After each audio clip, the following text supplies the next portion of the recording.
Hello, everybody, and welcome back to Fell. In the last episode, we were just about to go to the Orchard House with Arrow, and, well, let's not waste any time. Let's get right back into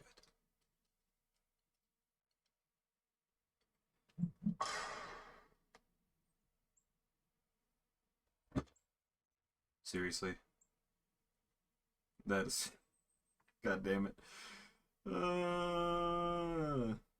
I love you too, Mom. And after a few short minutes of walking, we reach our destination with ease, just as the sun begins to paint the world with its tired red hues. And to our surprise, we see two big bushels of apples in front of the orchard house. Told you she'd be done, he says, almost like he won some sort of bet, but I quickly correct him. She said she had a couple of orders for some other people. I bet those are for them. His head hangs in defeat as I glance around for Ash, who seems to be nowhere in sight. Suddenly I feel a whoosh of air as the goat behind me rushes off briskly towards the house. I turn just in time to see him rip something off the door and watch as he begins looking it over. I approach, and Arrow clears his throat before beginning to read the paper out loud in what I can only assume to be his best impression of Ash. Or worst impression. It's honestly hard to tell if this is the best he can do or not. Hey, I'm taking a nap. The two bushels to your left are for my paying customers. There's an empty one out to the left of the house. As he reads, I cock my head to read the back, which simply says, to Wesley. Pick whatever apples you want, Ash. God damn, she got tired fast. What'd she mean by paying customers? Oh, just her and her dad owes my dad a favor for something, and my dad is cashing it in for a bushel of apples. Gotcha, he says as he hands me the letter, which I fold up and pocket as he steps around the house. A few seconds later, he returns with the empty bushel, lugging it easily with one hand before setting it on the ground and looking up at me. Shall we? He offers with an ostentatious bow and a wink. But of course, I say, trying my best to emulate an opulent capital boy as we both grab the handle and make our way down the road through the orchard back towards my house. So, what kind of apples are we in the market for this evening? Good ones? I say while raising my paw up to some of the branches I can reach, gripping an apple and twisting it off before tossing it into the empty apple vessel. As we walk, Arrow does the same, though he seems to be more picky in his harvesting than I. Come on, you gotta get the best ones. What are you, some kind of apple fanatic? Apple connoisseur? I'll thank you for getting the terminology correct next time. Wow, please forgive me, Mr. Connoisseur. It wasn't my intention to disrespect you. He pretends to ponder something before continuing. Maybe we can make an apple connoisseur out of you yet, my apprentice. We both laugh at that for a while and take turns passing back and forth fake apple-based trivia as we walk. And before we know it, we're done and almost back home. Time flies when you're having fun, right? Once we arrived, we debated on where to leave the apple bushel, but I eventually decided that the best place was probably inside the kitchen.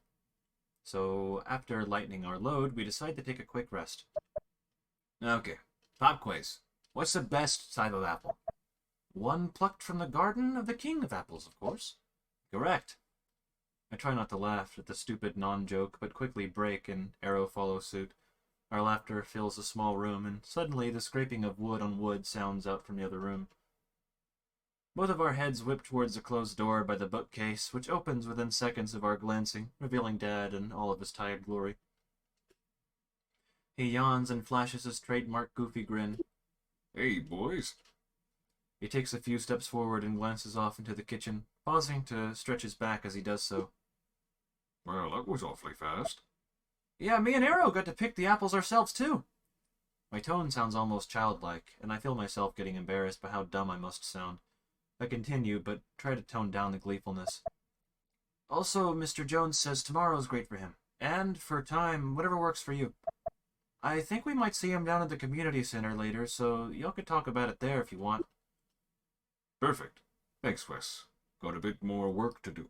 So if you boys want to hang out or do birthday stuff, feel free.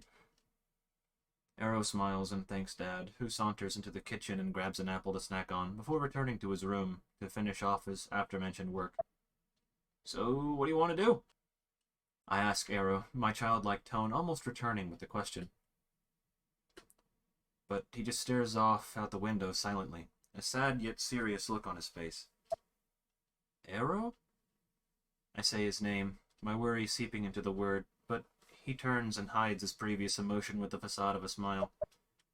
I was wondering if we can go to the old well house? Why does that question seem so heavy? Sure, I'd love to. I try to push back my worries and convince myself that I'm just imagining things. Maybe being alone all summer made me forget how to read people? You head on then. I have to run by my place anyways. Oh, well, I don't mind. We can go together. No, really. Just meet me there, okay? I raise an eyebrow as the goat stands and walks to the door. See you in a few. He says with a wave as he opens and closes the door behind himself. Am I crazy? What just happened? Man. I try my best not to ponder on it too long and stand up as well, raising my paws and letting them slip under my mask once again to adjust the fur underneath. I shake my head to cast away the unwanted thoughts and turn towards Dad's room and call out, Dad, I'm heading out to hang with Arrow. I'll meet you at the community center in a few hours. Sounds good. He responds quickly, and I take that and begin my trek out to the old well house. Just as all my walks today had gone, the one to the well house was no different. It was nice to be able to go off the beaten path and take a trip down memory lane. Following our old markers from when we were younger, I was easily able to make it. Not that I even needed markers, really. It was pretty much a straight shot from the back door, through the fields and over the northern hill of Dewhurst, so not having any buildings as points of reference wasn't really an issue. But even still, following those dumb chipped rocks was a trip down memory lane I didn't even know I needed. To my surprise, I see Arrow sitting in front of the old well as I crest the last hill, and I search my brain for how he beat me up here within a 15-minute detour into town. But I quickly figure out he must have jogged, putting my slow walking pace to shame. Geez, you sure took your time, he says, pretending to be upset with me, but settling into a smile as I sit and join him in his forest gazing. The view wasn't half bad. Looking out into the western wood at the seemingly endless trees was rather calming, especially as the sun helped accent the warm colors of the leaves. I take a quick mental note to come up here and sketch sometime soon. The forest is definitely worth the paper and lead. Hope today hadn't been too much of a letdown for you. He stares off into the distance, taking in the view as he talks. Are you kidding? Today was great. Hard not to have a good time when you're graced with the presence of an apple connoisseur. He laughs half-heartedly at that before going to his knees and shuffling around to the side of the well. I almost follow him, unsure if he was trying to play some sort of game, but before I can get to my knees, he was backing up and sitting down. Happy birthday. He holds one arm out to reveal a leather satchel hanging from it.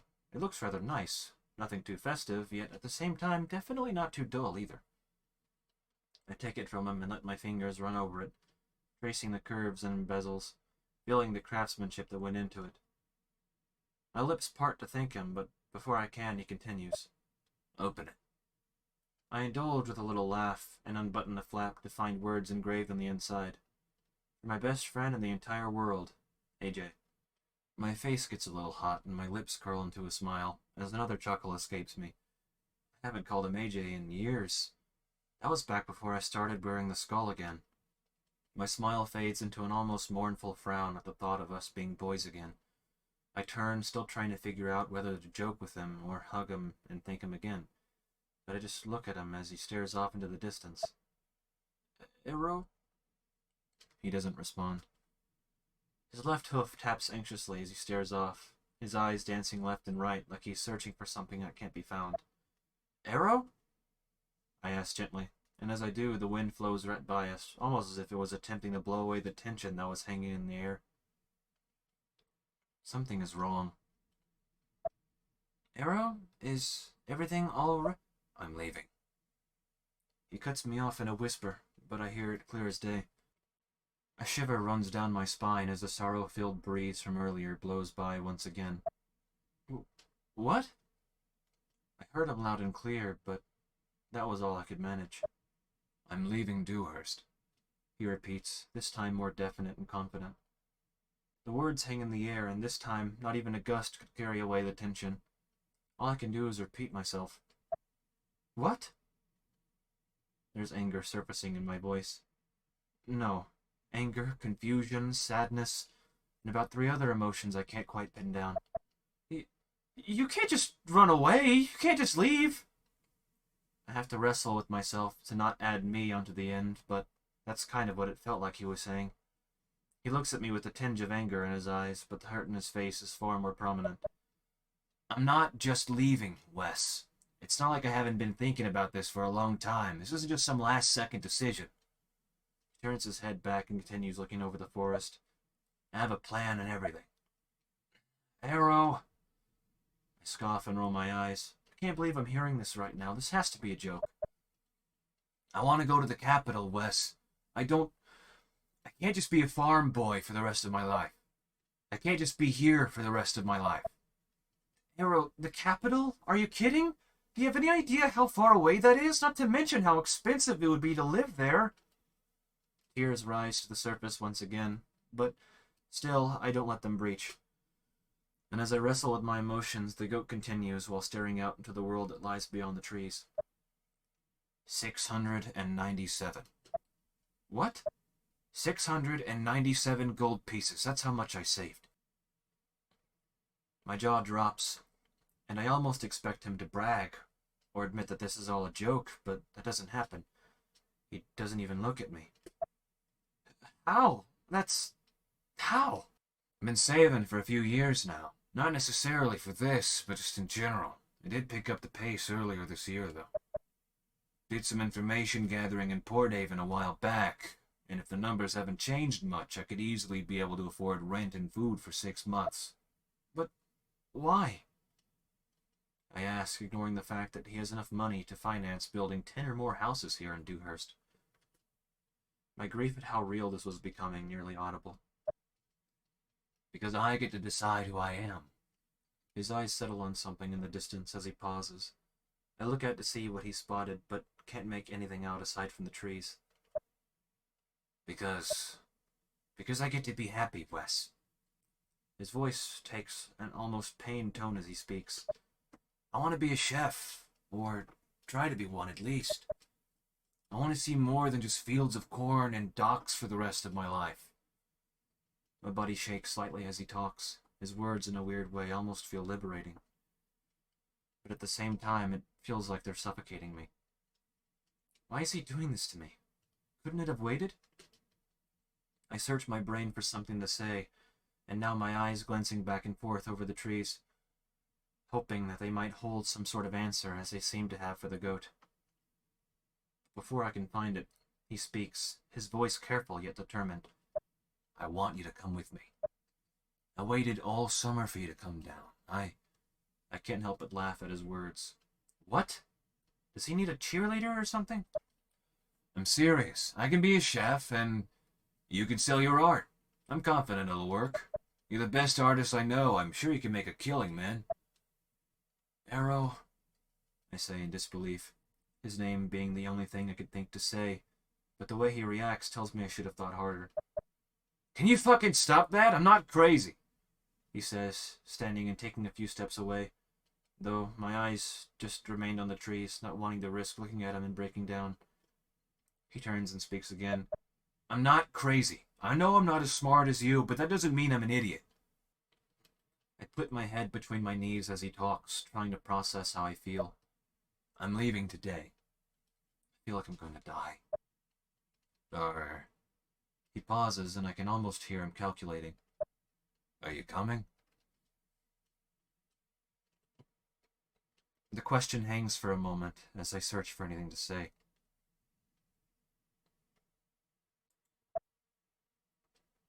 This is too sudden.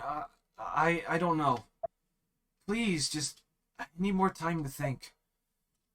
Like I said, I've been waiting for you all summer. I'm tired of waiting, Wes. I'll be at the docks tonight.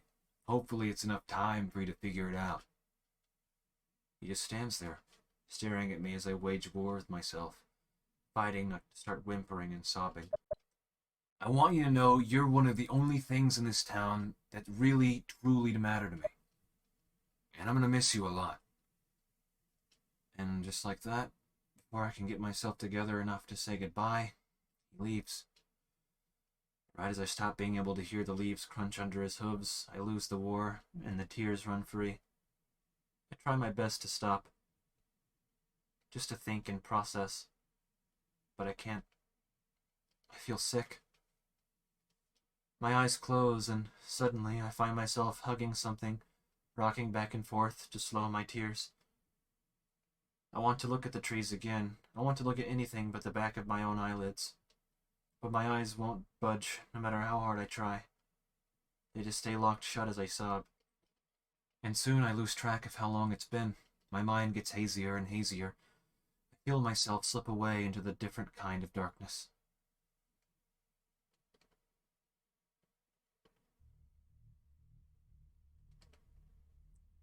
It's always the same, every time. I know where I am. The well house. I can feel the trees surrounding me, hiding in the dark distance as their whispers carry on the wind. They're mocking me. My eyes settle onto the well. I briefly wonder how deep it goes before my legs carry me to it. I know what comes next. How could I not? I feel reality warping around me. Everything is slow, yet at the same time blindingly fast. My body teeters forward, but jolts and stops at an impossible angle, almost like someone was holding me by the collar of my sweater. It just holds me there. I feel fear and dread creep all over me, burrowing into my fur. I want to ask if someone's there, but my voice is gone. And before I can try to turn and catch a glimpse of whatever it was holding me up, it lets go, and I fall.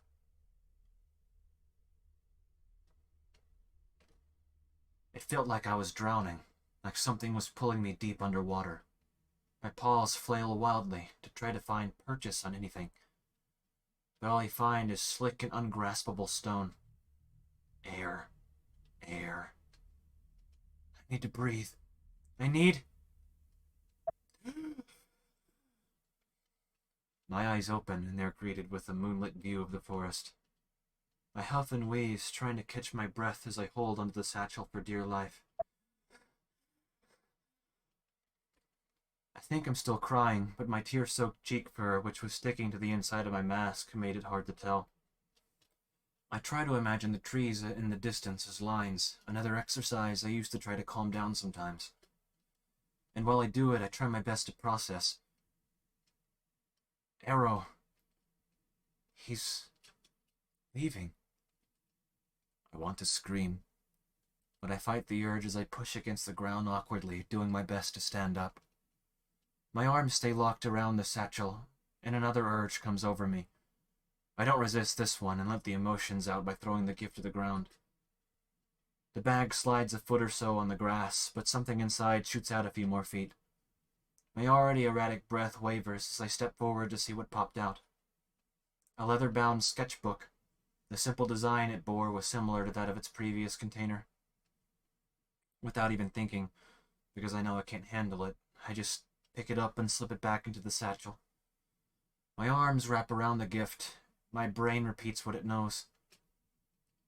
Arrow is leaving. I don't want to think about it. I don't want it to be true. And even though the majority of today was amazing, I don't want it to be real either. My eyes stare down off the hill towards the shortcut back home, and then my heart stutters as I realize I have no idea what time it is, and my head whips up to locate the moon. I find it instantly, but quickly realize I have no point of reference to pinpoint the exact time, but I know it has to be at least a few hours after sundown. I wonder how long I was crying before my body just sent me to sleep. The thought quickly gets replaced with the realization that I'm still exhausted despite technically resting.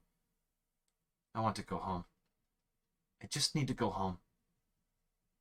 Those two phrases cycle in my head for a while before I don the new satchel and my legs begin to carry me down the hill towards the cornfield. I make my way past the markers absent-mindedly, and eventually I find myself pushing through the stalks at the far end of the field. Thoughts of Arrow begin to seep back into my mind. The fact that he's leaving, it doesn't seem real. I glance back up at the sky and wonder if somehow I slipped past his grace period. Was he already gone? No. There's no way I slept that long, right?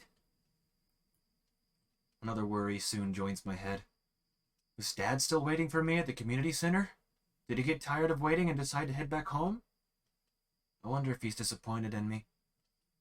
Maybe there's still time. Maybe he's still waiting and we can still have that drink.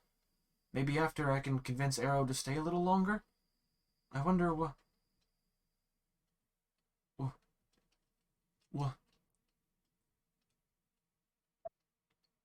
What?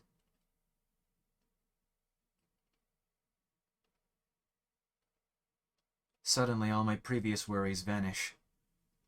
My eyes dance back and forth between the town and the orchard house, just as the flames that engulf them do. What the fuck? It must have been an accident. But why is the forest between the town and the orchard house not on fire? My stomach churns as the smoke in the distance billows up, twisting and turning in the wind. What the fuck? I whisper on a shaky breath as my whole body trembles from the uneasy chill in the air. Dad. I need to find Dad. He'll know what to do. It takes just about everything I have in me to walk to the back door, but when I reach it, I enter as quickly as possible and stand in the darkness. I just stand and wait, trying my best to slow my breathing and be rational. Dad? It comes out in a whisper, and I pray for an answer. But one doesn't come. Okay. Breathe, Wes. Come on. I mouth to myself, and do another 1, 2, 3. My left foot paw steps forward, then the right. I half expect the floor to give out from under me, but it doesn't. Eventually, my paws find the handle, and I let the door slowly open. I scan the room as fast as possible, hoping to see Dad at the table or even some evidence that he might be around. But the room was empty. Maybe the kitchen? I take 2 careful steps and try to call out for Dad, but my voice falters once again into a whisper. Dad? And before I can turn my head, I catch a glimpse of movement in front of me. The front door glides open and Dad pops in from the outside, though the relief of his presence bestows is quickly shattered by the expression on his face. Wes, thank the gods. I don't even have time to think as my shaky legs carry me straight to him. Dad, what's happening? I don't know, but we gotta go, okay? He cuts me off, his own voice trembling as he does so. Go where? Anywhere but here. Far away from here, okay? I never heard him so frantic in my life. I don't know how to respond. What do you do when you need to just pick up and leave? Grab important things and go? Wes! My journal! I need to grab it! He looks to the front door, then back to me. He's scared. Just hurry. He doesn't have to say it again. The moment the words left his maw, I was stumbling towards the bookshelf. The picture of me and Dad catches my eye, and without a second thought, I grab it and slip it into the satchel. My claws slip between the back of the bookshelf and the wall, and I gently pull it open and slide through, pulling the shelf back against the wall behind me out of habit. I practically leap up the ladder and open the hatch, crawling up into the floor of my bedroom where I spot my journal on my bed immediately. My paw picks it up, but the second I slip it into the bag, I hear it. Voices. Downstairs. Dad and a voice I don't recognize. I can't make out what they're saying. I hold my breath and listen again, but as I do so, the voices suddenly stop, and a quiet, brief scraping noise follows suit. A shiver runs down my spine and my fur bristles. There's a brief shuffling around, but soon it too fades. The neighbors? Maybe they needed help and came over? Yeah, that has to be it. I summon all my energy and tell my legs to move, but they won't. Come on, Wesley! Everything is going to be okay. You got this. I take a shaky breath, then shuffle silently to the hatch and descend the ladder cautiously. My feet pause, find the ground, and I turn slowly to face the bookshelf. 1, 2, 3. My exercise gives me the strength to move once again, and I push the bookshelf open and slip out into the living room.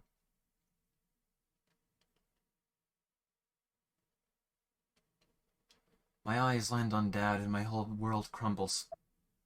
I'm on my knees, in front of him in seconds. My paw goes to his neck instinctually, and tears start pouring as they find their mark. His throat was slit? How? Why? It comes out in a squeak. His maw opens to speak, but his neck just gurgles, blood seeping out of his wound onto my fur and between my fingers. Dad, please don't! We need to go, Dad! I don't know how loud I said it. I don't care. His eyes drift behind me, then to me, then to the door in his room. He tries to mouth something. Oh. I'm sobbing. Feels like it will never end. I can't! Please, please! I push harder at his neck, unsure if I'm helping or killing him, and I see his hand try to raise, but it seemed like his strength was leaving him. I grab his hand and raise it to my face. His fingers slip under my mask briefly, and he mouths again. Go. A light creak sounds from my side, and my neck whips to see the front door opening slowly. Am I going to die? My head gets hazy, and I turn back to Dad. His eyes stare into mine, pleading silently for me to run. But I can't. My body begins to droop, and I feel the darkness taking me over again. Everything's black. Everything is cold.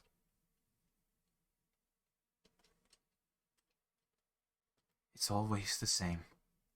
Every time.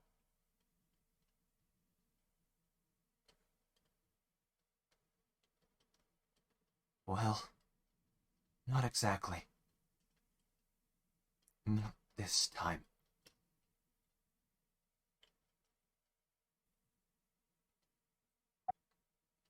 Dad? Mm-hmm. Can you tell me about how you found me? I don't know, kiddo. He said, putting his arm around me as we sat in the cold October air. You said you'd tell me when I turned 10, right? I said, looking up at him expectantly, watching as his eyes stared off into the hopeful starry sky. I suppose you're old enough now. 10 years old is nothing to sneeze at. He paused for a second, and a frown crossed his maw briefly before he continued. Although I must admit there's not much to say. His head turned to me as he spoke, and silence hung in the air as his eyes met with mine. There was something in him I didn't recognize. Was it pain? Regret?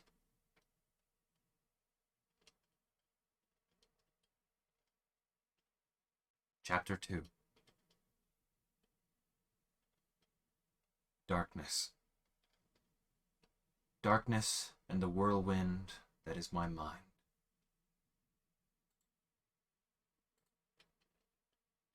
That's all there is.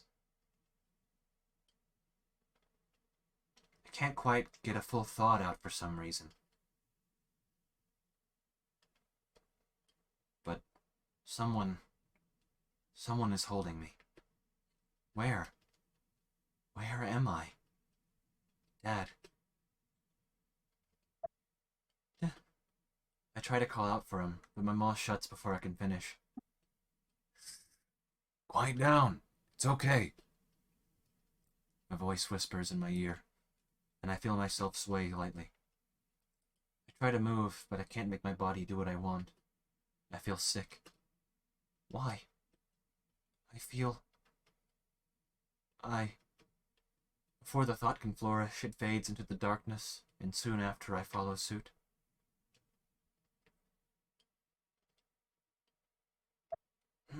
I feel so drained, so cold.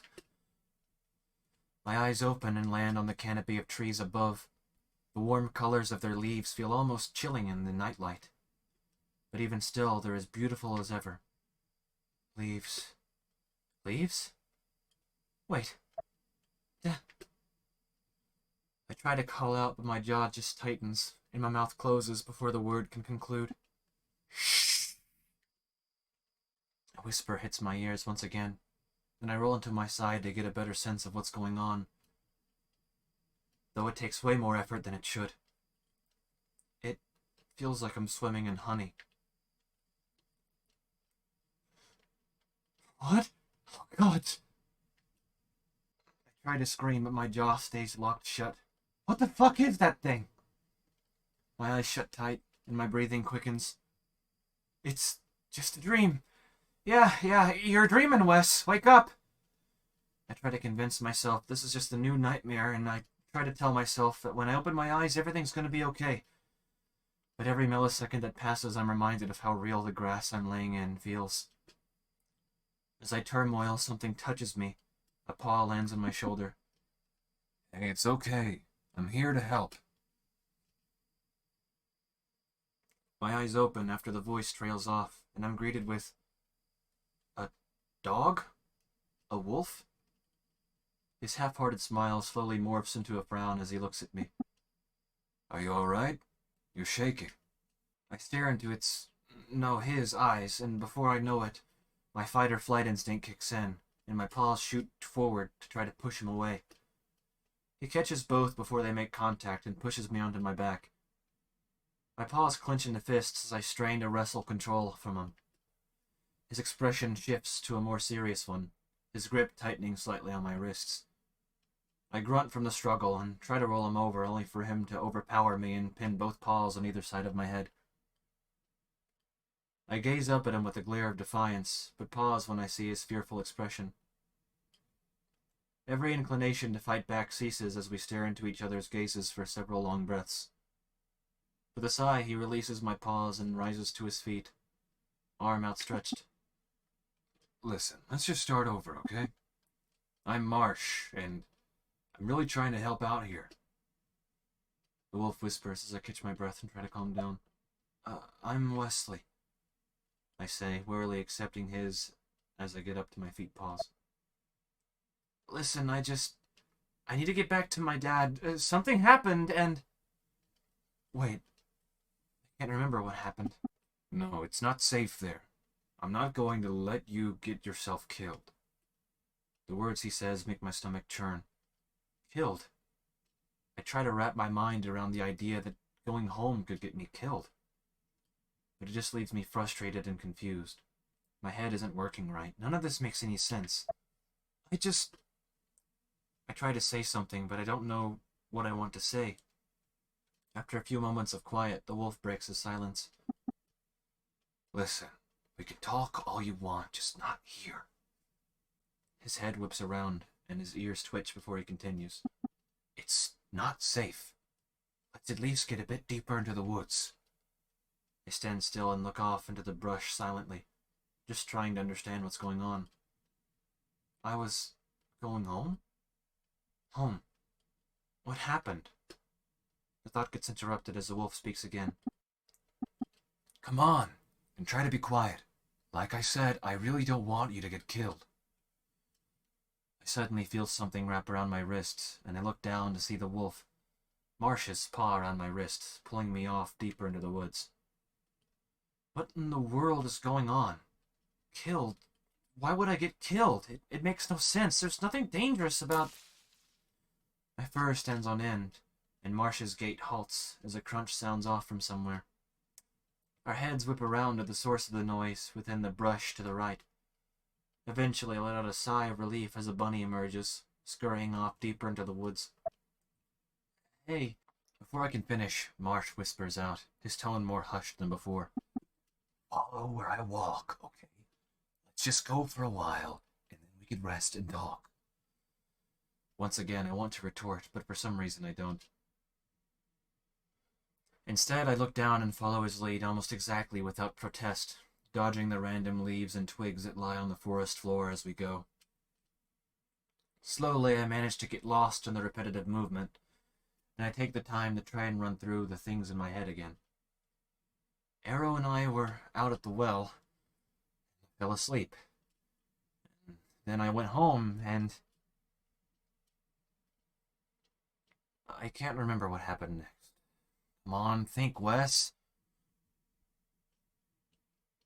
My heart skips a beat as the fog in my head begins to clear. Sparks of embers dance in front of my eyes in recollection. Dewhurst was on fire, and Dad... Oh, gods, Dad! Last time I saw him... The last time...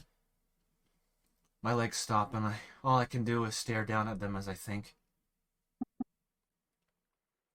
This looks like a fine place to stop. I put a good distance between us, and...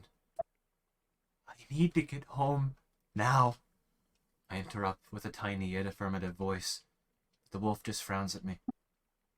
No, he says in an equally small voice, but one that triumphs mine in authority. Let's just sit and talk, okay? I don't have time. My dad needs help. I choke on my own words for a moment and realize that I can't breathe.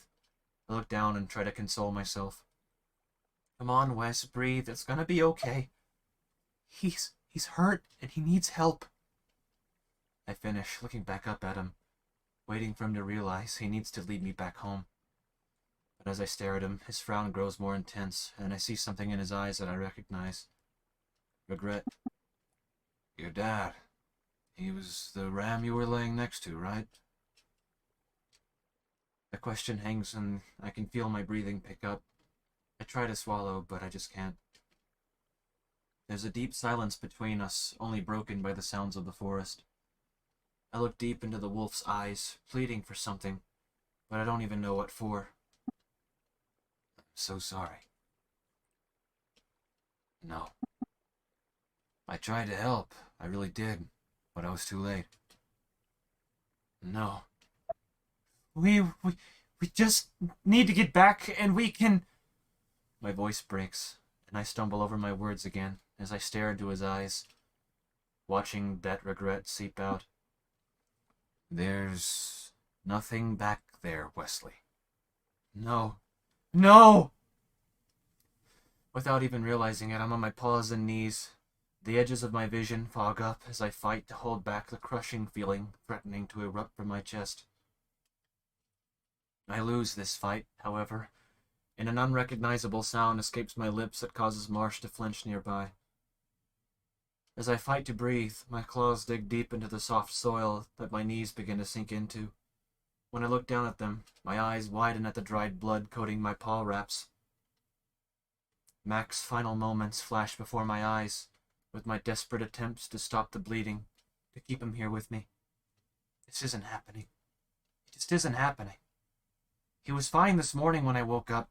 We had breakfast together, did the morning harvest, and we were going to share my first drink. It can't be gone. Not now. Before I had the chance to... I'm never going to see you smile again. His head peeking up from the latch to make sure I'm okay. No more of his breakfasts, lunches, or dinners. No more sitting outside the house and watching the sunset. One more, Mac. Tears splash into the dirt beneath me as they flow freely from my eyes. Some of them trail under my mask to freely fall down my chin. Every staggering breath I take gets caught in my throat with no hope to escape.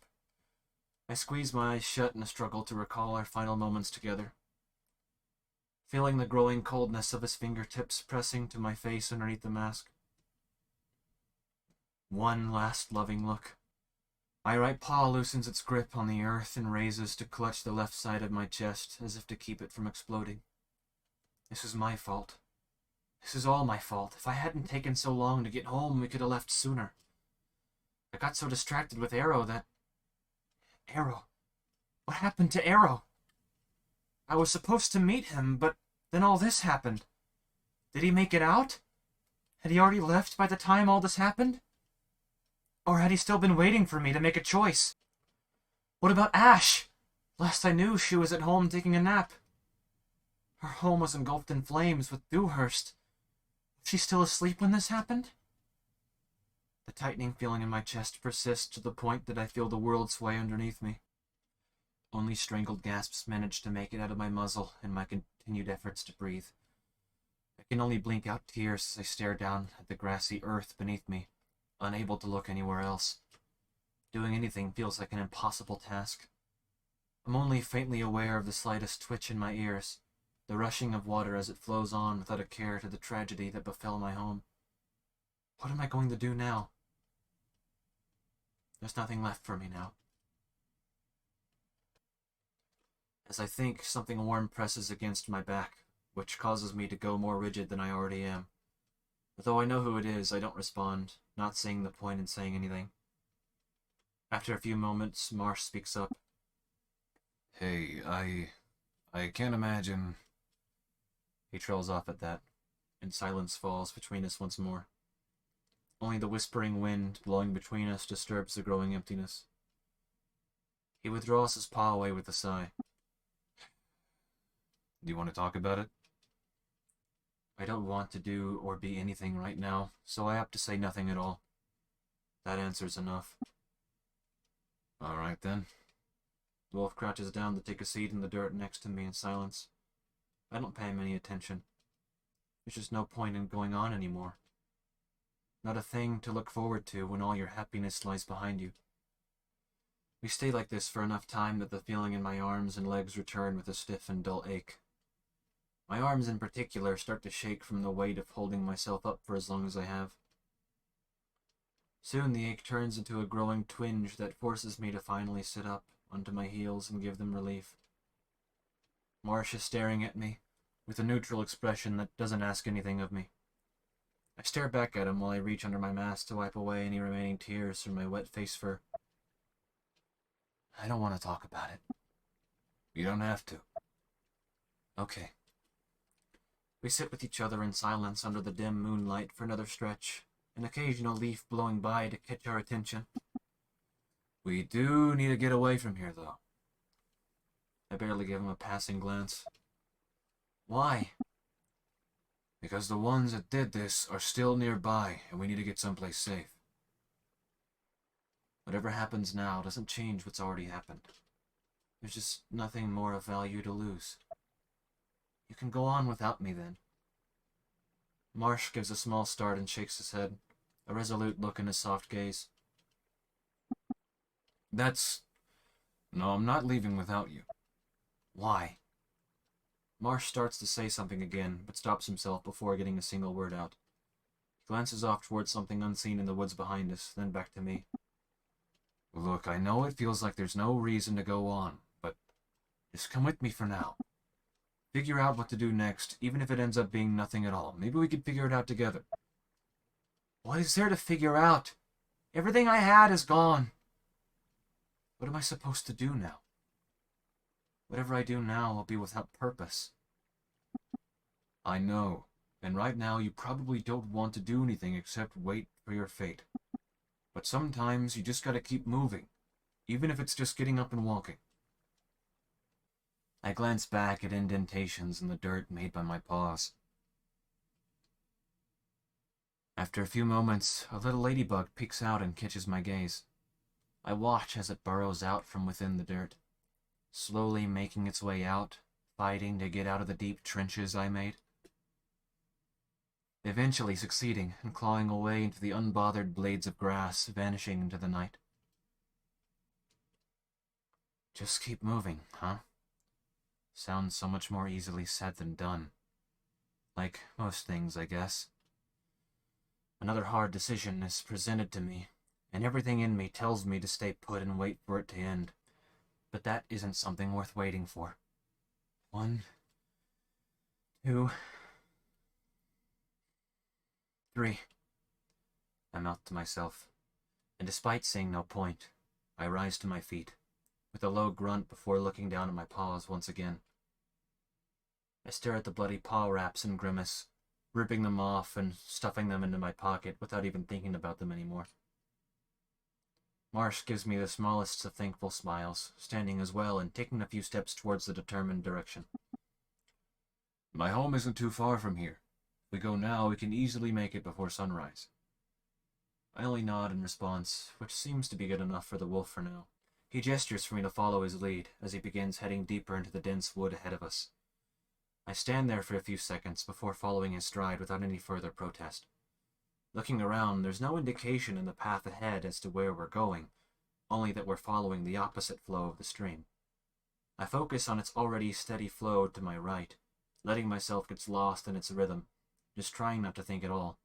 Instead, letting its rhythmic sloshing carry me. I've been here before, years ago, back when I was much younger and things were a lot easier. Arrow and I, we came here together to go exploring. Took a lot of convincing from our fathers to let us go out alone again. This time, we'd left little markers for ourselves. I could still see the faintest trace of them here and there. Felt like a huge adventure that, even though we were just retracing the path that Mac laid out for us. It was my first time around a body of water that wasn't attached to the ocean. What surprised me at the time was how much more pleasant it was to swim in and how gentle it was. Not having to feel the sting of salt water against my eyes as Arrow guided me through the delicate stream, not having to fight waves as we played, feeling the sunshine through the treetops as we laid on the riverbank, exhausted from playing. It was perfect. We were there from sunup till sundown, just laughing together and enjoying each other's company away from the rest of the world. It was one of the most fun days of my entire life. I never wanted to forget it. So the first thing I did when we got back was draw the very landscape where we'd have the time of our lives. That way I'd be able to see it every day, just a glance away, hanging on the wall of my room. And now I'm here again, in the cold silence. No laughter, no Arrow, no Mac.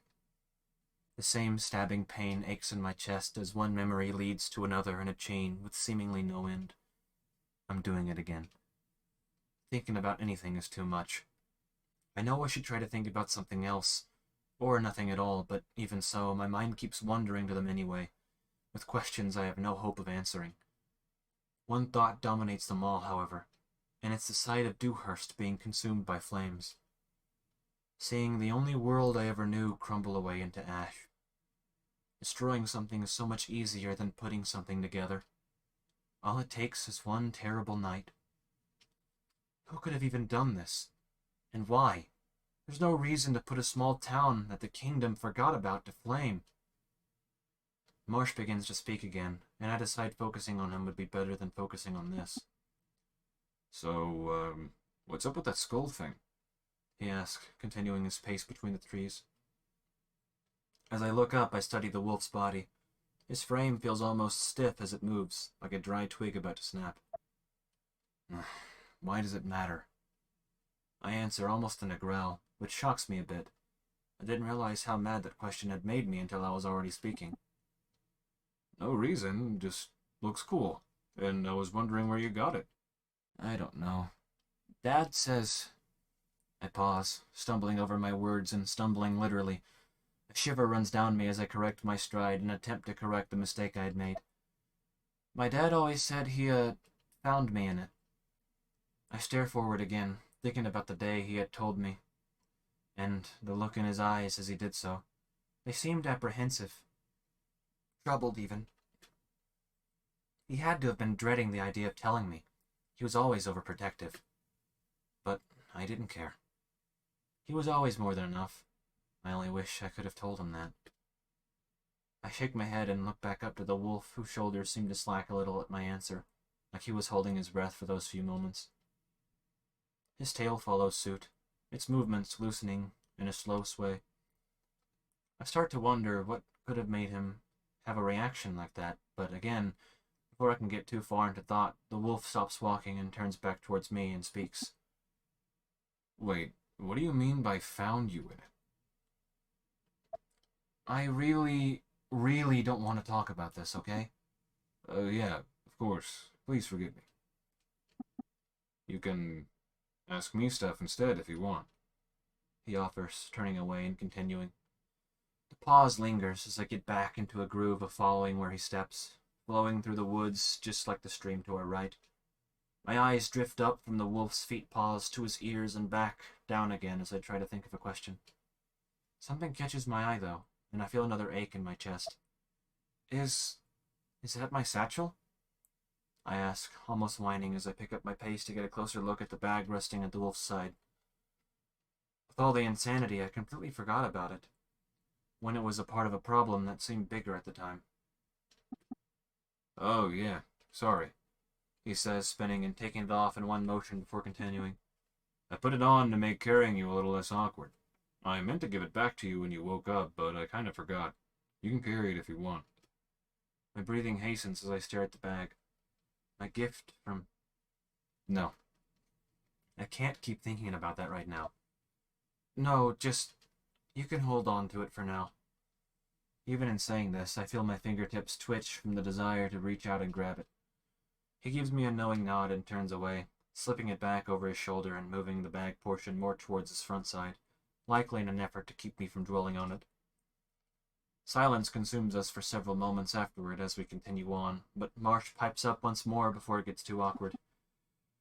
Door's still open to ask me questions you might have. Oh, right. Sorry.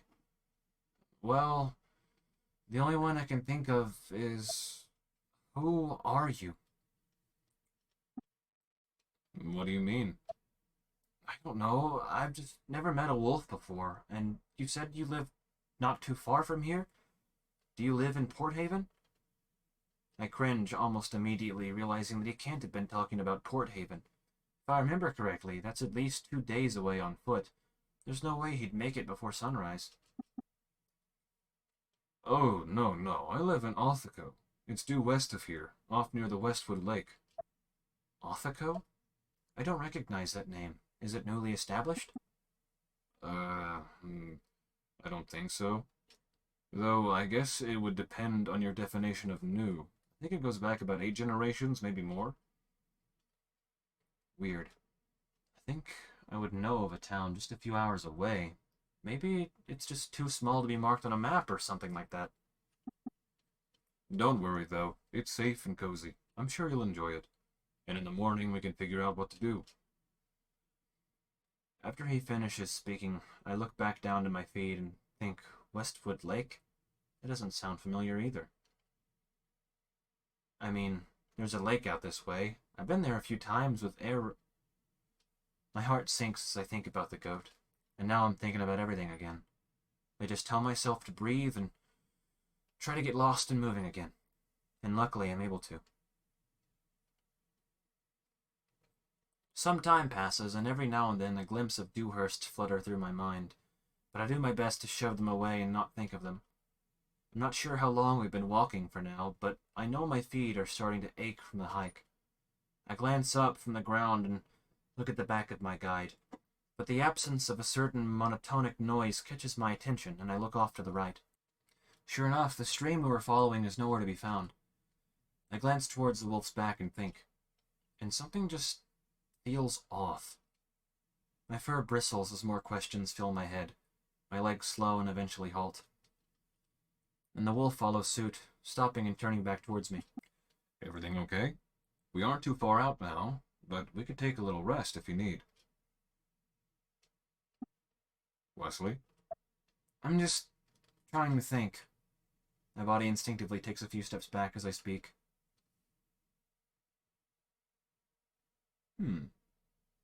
Let's question them. How do I know you're not deceiving me or something?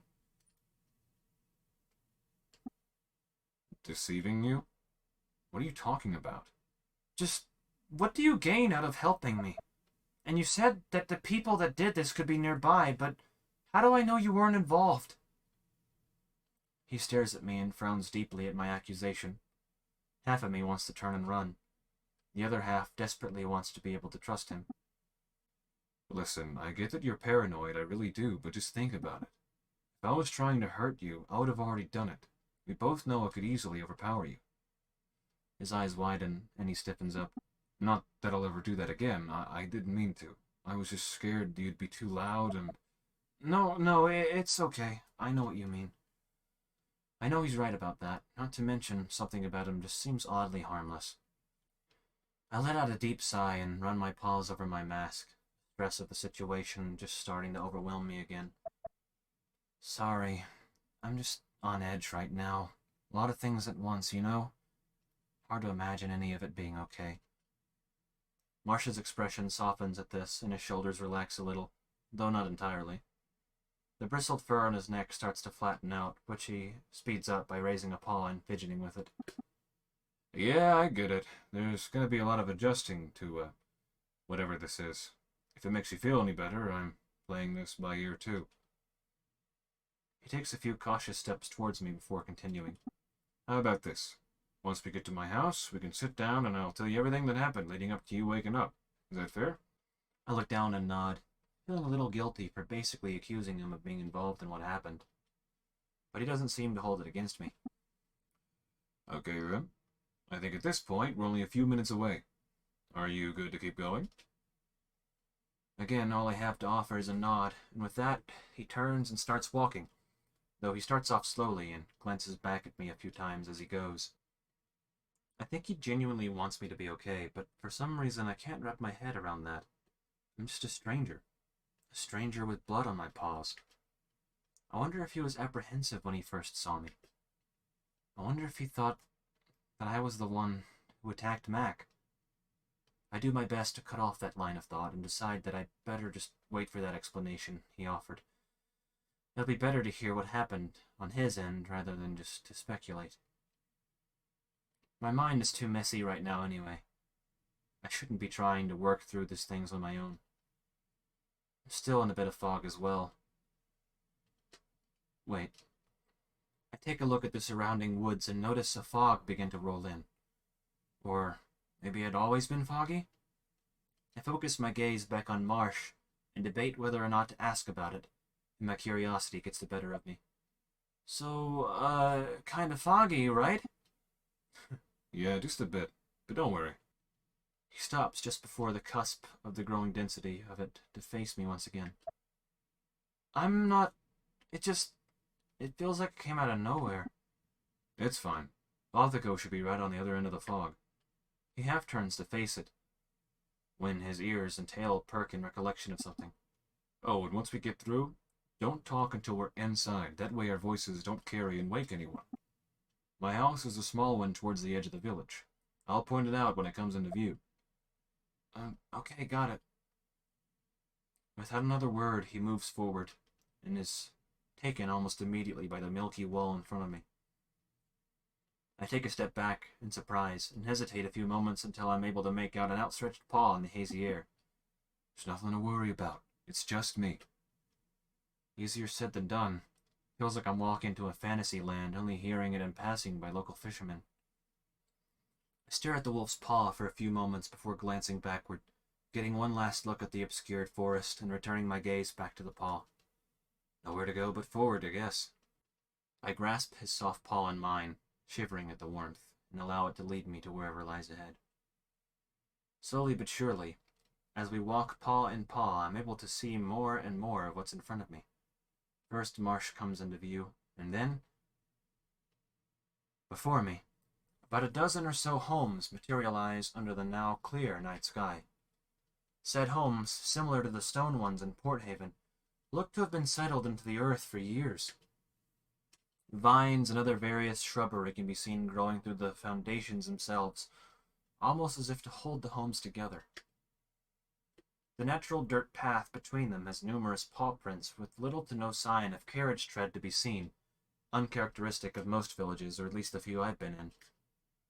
At the center of it is a large clearing that looks to be a place of gathering, with a small pyre, All of it adds up to a dwelling that the forest has accepted into itself over time rather than overtaking it entirely.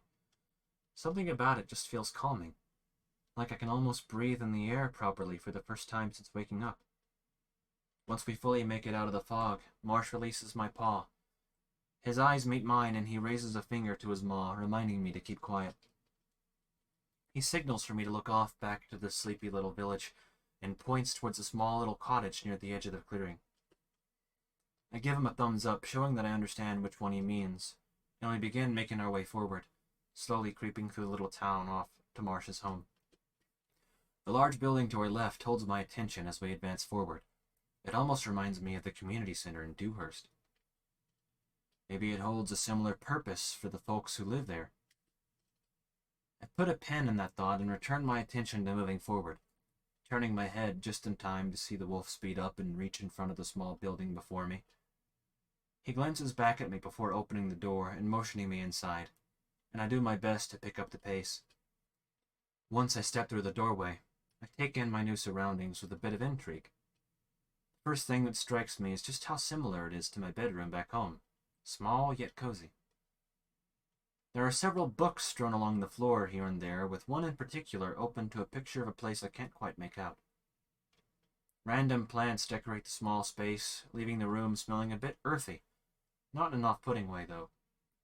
The fireplace at the center of the wall opposite of the door sits dormant, dull ash-covered logs that look freshly burnt lay within. And at the far end of the room was a reasonably sized bed that has a small indent of it where a thick pillow tops some hefty-looking sheets. Marsh steps past me to the window, leans over the table and peers out, his eyes dancing over the village for a few moments. Every now and then his tail rises and lowers. After his gazing concludes, he fixes his eyes on me and gives a sort of goofy half-smile. Whew. Okay, we made it. We can sit and talk now, he says, kneeling down in front of the table, pulling out 2 cushions from underneath, placing them on either end of the short table and sitting on the one furthest from me. I step forward and match him, kneeling down and sitting on the cushion with my legs crossed, taking a moment now to stretch and lean my body up against the table and the wall for extra comfort. The wolf's smile seems to settle into a more earnest expression, but is interrupted shortly by widened eyes. Oh yeah, almost forgot. He lifts his arm and takes a strap of the satchel off before offering it up to me. I stare at it for a moment, and then close my eyes, barely able to handle looking at it, only now realizing how tired I am from everything. I can't right now. That's not something I really want to think about. There's a small bout of silence that hangs in the air, and guilt begins to seep into me. I know he's just trying to help, but... Well, at least take this. My eyes open just in time to see the wolf digging in the satchel, which makes emotions stir inside me. But before I even have the chance to act on them, he pulls out a small jar from within. It takes me a second to realize what it is, but when I do, I don't know how to react. It's a tea blend. It's my tea blend. Mac's tea blend. When I found you with your dad, he was fighting really hard. I tried to explain that I was there to help. I put pressure on his neck, but he just shook his head real slowly and looked at you. He pointed behind me to something on a table, so I got up and brought it back to him. But when I tried to give it to him, he just pushed it into my chest and looked back at you. And then he was gone. I grit my teeth and tears roll down my face as he speaks, but I manage not to fully break down. I know Mac wouldn't want that. I'm guessing this means something to you, then? Marsh asks gently, offering me the jar. My paw raises and I rub the smooth glass of the jar. My fingers slowly find their way around the jar and I take it from the wolf. Yeah, I guess you could say that. It's a medicinal tea blend. It was his gift to me for my birthday. My voice rises an octave on that last word as I process what Marsh had just said. The last thing Dad thought about was my sleep issues. Even in his final moments, he never stopped looking out for me. I look at the jar for a few more moments before offering it back to Marsh and using my free paw to rub away the welling tears from my eyes. Thanks for, everything. But could you put that back for now? He nods and takes the jar from me gently, but hesitates on putting it away. His eyes meet with mine, then dart away and bounce around the room for a few moments. Would you mind if I... He trails off and places his other paw on the lid of the jar, miming an opening gesture. I think about it for a second before answering. Sure? I don't mind, I guess. The moment I answer, the lid is fully unscrewed, and the wolf's muzzle is at the mouth of the small container, sniffing away. If circumstances weren't what they were, I might find this kinda cute. After he's done, he lifts his head and speaks. Oh, wow. This is some good stuff. Lavender, chamomile. He brings his snout back to the tea and inhales deeply. And spearmint too, if I'm not mistaken. What do you have, sleep issues or body aches? He asks, looking up at me curiously, with his head cocked. All I can do in response is stare at him, maw gaped. You okay? Yeah, you nailed it. Sleep issues. Not so much on the body aches, though. Are you a big tea drinker too, or something? Sometimes, but it's more so that I have training in the usage of local herbs. I'm the shaman here in Othako. He takes a moment to screw the lid back on the jar and slips it back into the satchel. So it's my job to help everyone, with anything they might need, whether it be in body, mind, spirit, or otherwise. What counts as otherwise? A lot, really. Watching pups during hunts, communication with fallen ancestors, lack of rain, desires to share with the moon, and other things like that. My heart twinges when he says that bit about fallen ancestors, but I quickly realize it's likely just one of those religious things, so I decide not to get my hopes up. Even still, that doesn't mean I'm not curious about everything else he said. I blink a few times and await an explanation, but he just waits for me to respond, so I readjust myself and express my confusion. Desires to share with the moon? And wait, how do you help with lack of rain? That's kind of a long explanation. Wouldn't you rather talk about what we discussed earlier? I can make us a snack, and I'll tell you everything, leading up to when you woke up, just like I promised. He says, smiling softly at me as he rises to his feet and heads off towards the bed before tucking the satchel between it and the wall. I think about the options and stretch, only now noticing how worn out my body is, and as I do, so do the wolf returns with a yawn as he takes a seat on the floor. Actually, for one, I don't think I could eat anything without hurling at the moment, and secondly, I'm actually getting really tired. A yawn interrupts me this time, almost as if on cue. Sorry, that was actually me. But it concludes once I finish the thought. So, how about we just discuss everything tomorrow? This idea seems to disappoint Marsh slightly, but eventually he smiles and nods, getting back up to his feet and offering me a paw up, which I accept. Well, if you're sure, then we could head on to bed. Once you wake up tomorrow, we'll have breakfast and talk about whatever you want. Is there something you need before you sleep? Maybe some water? I think for a moment about the prospects of a drink as I get to my feet. I am a little thirsty, but I can definitely wait until morning. I don't want to bother the wolf any more than I already have. Right now, I really just want to feel warm and cozy. My eyes drift off behind Marsh to the twin bed in the corner, and the realization dawns over me. Marsh's eyebrow raises as he follows my gaze. Looking back and seeing the small bed, he returns my gaze, seeming to understand what I was thinking.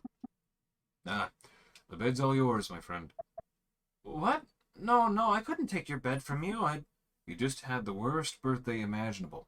I'm not going to allow you to make it any worse by sleeping on the floor. As I said, it's my job to make sure everyone in the village is well in body.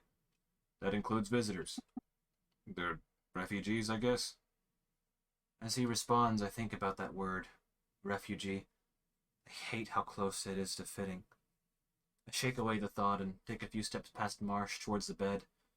It feels wrong to take it from him, but it feels wrong to refuse such a kind gesture as well. Are you sure? I don't want to be more of an inconvenience than I already am. I ask with a frown, now feeling like I'm intruding a bit too far into the wolf's space. But he raises his paws in an insistent manner.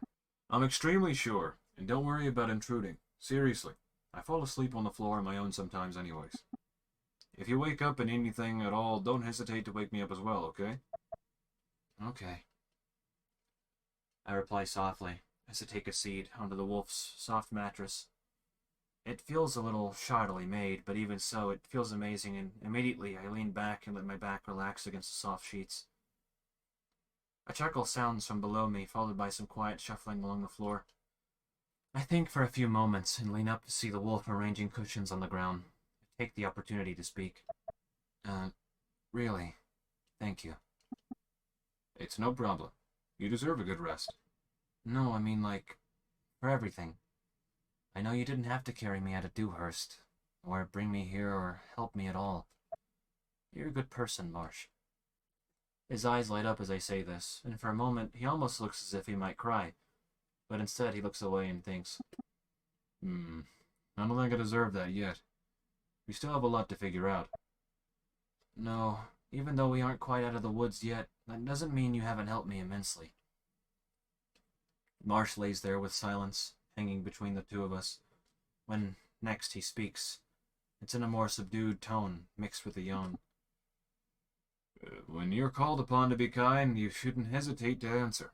I've only done what most would have. I glance over at him to see him setting into his makeshift space on the floor.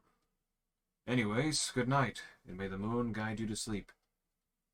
Before I can think of something to say in response, Marsh is already snoozing away with sleepy snores escaping his muzzle. For a few moments I watch him, focusing on the rhythmic movements of his chest rising and falling. When I'm sure he's fast asleep, I let out a soft huff and allow the suffocating feeling in my chest to release. In the quiet of the night, there's nothing to chase away the creeping thoughts that overtake my mind. And this is where we're going to have to end this episode. I really did not mean for it to drag on for an hour and a half. I am so sorry, but there was just no place to stop that was good. I just couldn't find one. But anyways, oh boy, oh boy. So much things just happened this episode. Holy cow.